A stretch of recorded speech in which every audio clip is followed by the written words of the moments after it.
The mind is everything. What you think you become.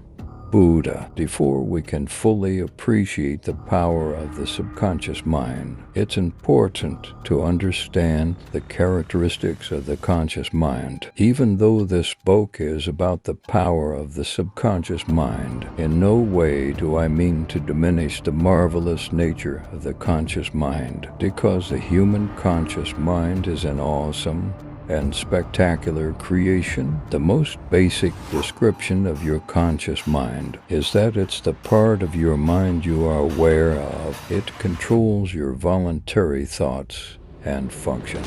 For example, right now I want you to raise your left hand in the air. That's a voluntary function which is controlled by your conscious mind. The conscious mind is also the logical portion of your mind. It's the part of your mind that can think through a situation logically, analyze it, and make a decision based on the facts. Likewise, when you evaluate past mistakes and learn from them, that's your conscious mind at work. When you go through the process of setting goals for the future, that's another example of your conscious mind at work. Sometimes you might hear someone say, "I made a conscious decision to do that." That's the power of the conscious mind. It gives us the ability to consider the situation, evaluate the facts, analyze the risks, and determine what we believe is the best course of action. It also gives us the ability to put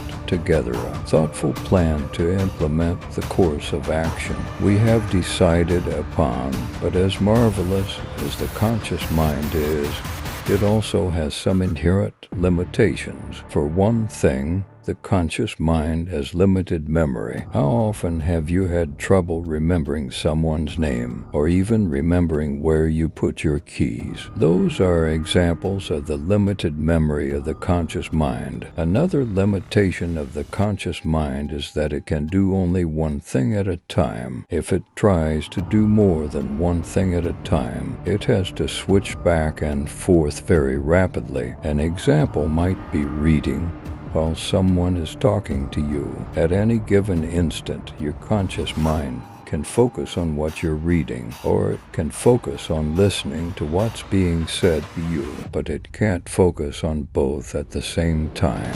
As the word conscious implies, the conscious mind can't do anything that it's not consciously focused on at any specific moment, and that's where the subconscious mind comes into play. So let's switch gears and look at the subconscious mind in the next chapter.